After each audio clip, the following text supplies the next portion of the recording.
Hi, my name is Hunter Davis, and this is my recycler robot.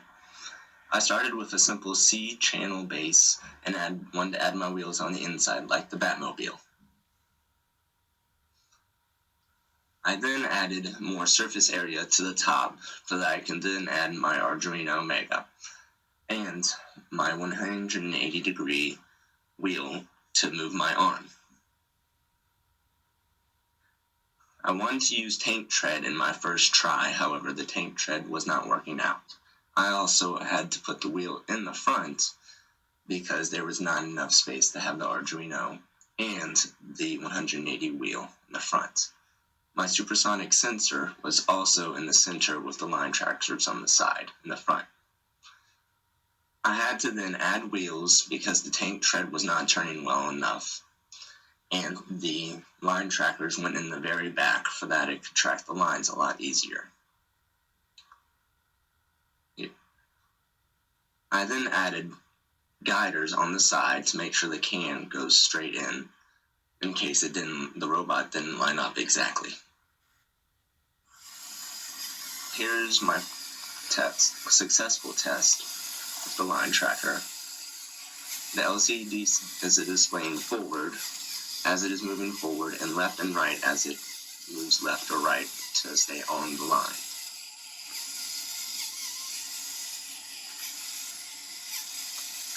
As you can see, it detects a white can and stops.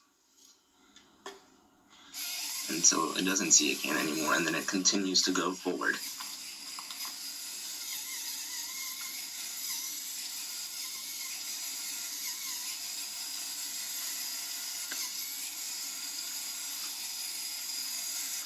It stops again, and it detects a black can. And once it's gone, it moves forward and completes the track.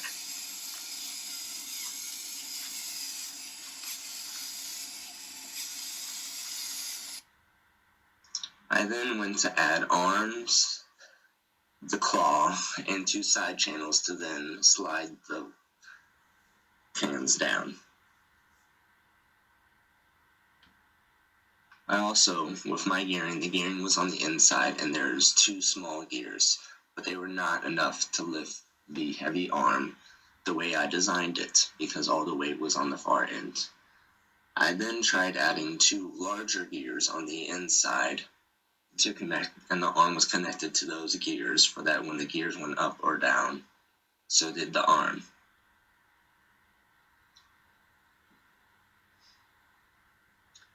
However, this did not work because the shaft in the back that connected the smaller gear was hitting the end of the arm, and there was nothing I could do about that easily. So I then tried putting the wheels on the outside and then having a shaft go through the arm with the same concept as it turns to lift. I found out that that was not enough power to lift the arm, so I added another gear on the other side and another motor with the same setup. I also switched my claw to be more. There is a test with the claw, however, it's having trouble detecting the can and then closing. This is the final design where there's the 2 motors and the new claw that has a straight bar. I then updated my code to say white can or backwards, and as you can see, that concept worked. And then once I got the can color, I then added the commands for it to turn, however that was not, so I turned it off.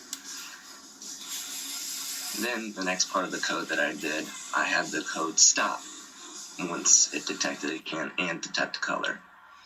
Here is my code. I did a lot of preset commands for that. When it came time for the code in the loop, it was very simple and not long. All my commands for everything, for the backwards and forwards of the motor, are in there. The main commands is the void lift command, which combines the other commands to perform the full function once the robot detects a can.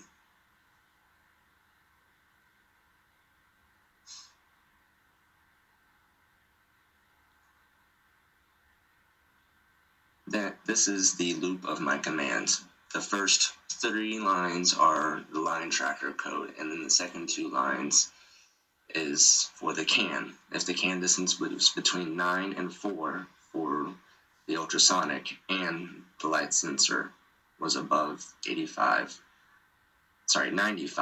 then it detected a white. If it was below, then it detected a black. Sadly, I was not able to fully complete the robot, as I ran into issues with the mechanical systems, such as the gears not being strong enough to work and tank tread, and then limited space. I then also ran into troubles with the code, which is why I couldn't get it done in time.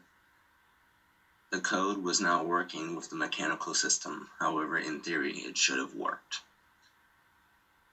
If I was to do this again, I would try to start off with a better design and think about it more in the process of designing it to expect issues.